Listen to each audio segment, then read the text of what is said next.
بسم اللہ الرحمن الرحیم نحمدہ ونصلی ونسلم علی رسولہ الکریم اما بعد۔ ہند و پاکستان میں ہمارے ہاں معاشروں میں کچھ چیزیں ایسی ہیں جو کہ ابتدا میں رواج تھیں،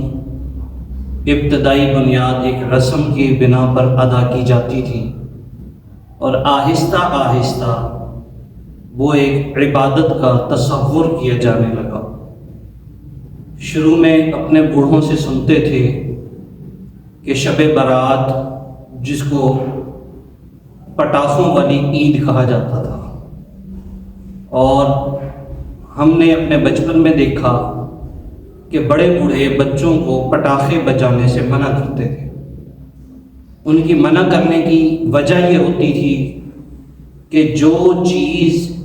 عام حالات میں ناجائز ہے، عام حالات میں مسلمانوں کی ایذا کا سبب ہے،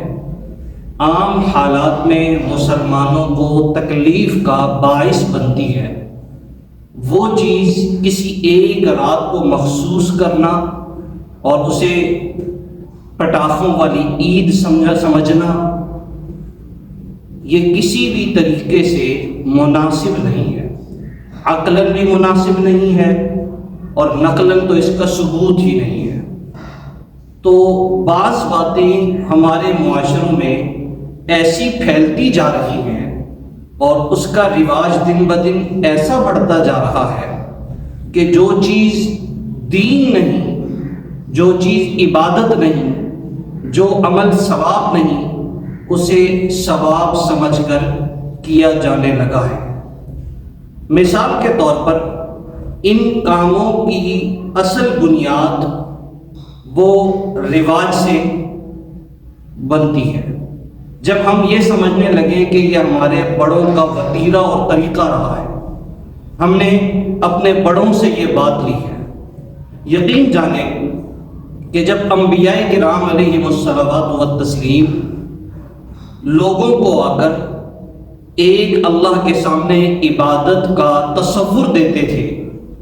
اور اللہ کے علاوہ تمام معبودوں کا انکار سمجھایا کرتے تھے، تو آگے سے جواب یہ ملتا تھا کہ ہم جو اپنے آباء و اجداد کا دین لے کر آئے ہیں اور جن طریقوں پہ ہم نے اپنے آباء و اجداد کو پایا ہے، آپ نبی بن کر آپ ہمیں اس طریقے سے روکتے ہیں جس طریقے پر ہمارے بزرگ تھے، لہٰذا ان کے انکار کی ایک دلیل یہ ہوتی تھی کہ اس کام کو اس طرح کرتے ہوئے ہم نے اپنے بڑوں کو دیکھا ہے۔ لہٰذا ہمارے معاشروں کے اندر جو چیزیں رواج پائی جا رہی ہیں،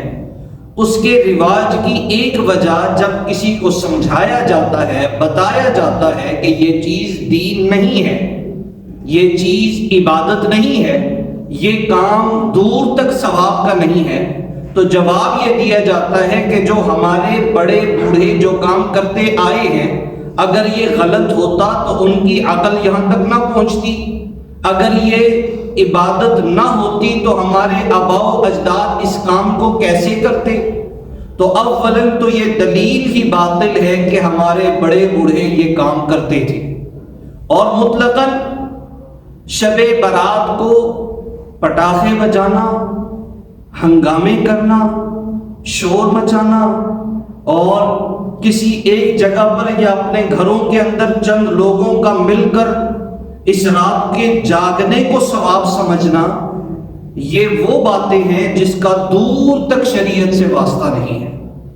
ہاں، شب برات کو جاگا جائے لیکن عبادت کی نیت سے، قرآن پاک کی تلاوت کی نیت سے، نوافل کے اہتمام کی نیت سے، تہجد کے اہتمام کی نیت سے، اللہ کی باتیں اور اللہ کے بول اور رسول اللہ صلی اللہ علیہ وسلم کے فرامین وہ سنے جائیں، سنائے جائیں، بتائے جائیں،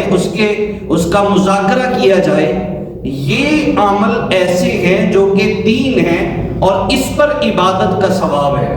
نہ یہ کہ جا کر لڈو پر ساری رات گزار دی جائے، نہ یہ کہ جا کر آپس میں معاشرے میں موجود لوگوں کی غیبتیں کر کے اس رات کو گزارا جائے، اور اس رات کا ایک بڑا کام جو کہ عموماً ہمارے معاشروں میں پھیلتا جا رہا ہے کہ شب برات کو عموماً جو بڑے ہوتے ہیں وہ اس کام کو اس طرح انجام دیتے ہیں کہ تمام اپنے چھوٹے بڑوں کو بلا کر ان کے لیے دعوت کا، ان کے لیے کھانے کا انتظام کیا جاتا ہے، اور اس انتظام کو ثواب سمجھا جاتا ہے۔ دیکھیں، عام طور پر اگر کوئی بڑا اپنے بچوں کو بلا کر، اپنے رشتہ داروں کو بلا کر دعوت کا اہتمام کرتا ہے تو یہ کار ثواب ہے، لیکن اس رات کو ہی یہ انتظام کرنا اور اس رات کو، اس انتظام کو دین سمجھ لینا، یہ بدعت اور ناجائز ہے۔ ظاہر ہے ایک کام شب برات، وہ رات اللہ تعالیٰ نے مخصوص کی عبادت کے ساتھ، نبی علیہ السلام نے مخصوص کی عبادت کے ساتھ، صحابہ کرام اس رات کو عبادت کرتے رہے، تو ہمارے لیے وہ کام کار ثواب ہے کہ جو کام نبی نے اور صحابہ نے کیے ہیں۔ ہمارے لیے اس کام میں کبھی بھی فائدہ نہیں ہوگا جو ہمارے اپنے بنائے ہوئے ہوں گے۔ تو کھانے کی دعوت کا اہتمام کرنا اور اس اہتمام کو عبادت سمجھنا یہ بدعت اور ناجائز ہے۔ ہاں، اگر کوئی شخص یہ سمجھتا ہے کہ میرا مقصد یہ ہے کہ جب تمام لوگوں کی اگلے دن چھٹی ہوگی، کام کاج سے فارغ ہوں گے، کیوں نہ رات کو بلا کر عبادت کا اہتمام کروایا جائے۔ تو اگر کوئی بیان کی محفل ہوتی ہے، ذکر و اذکار کی محفل ہوتی ہے، تاکہ سارے اسی بہانے جمع بھی ہو جائیں گے، اور جمع ہو کر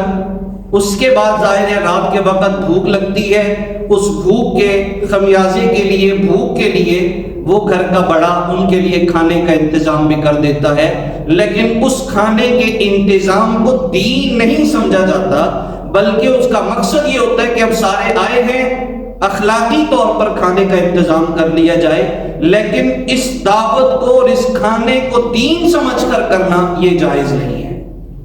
اخلاقی طور پر کرتے ہیں، کوئی حرج کی بات نہیں، لیکن اس میں بھی ایک شائبہ ہے۔ اول تو بہتر تو یہ ہے کہ اس سے بچا جائے، اگر نہیں بچ سکتے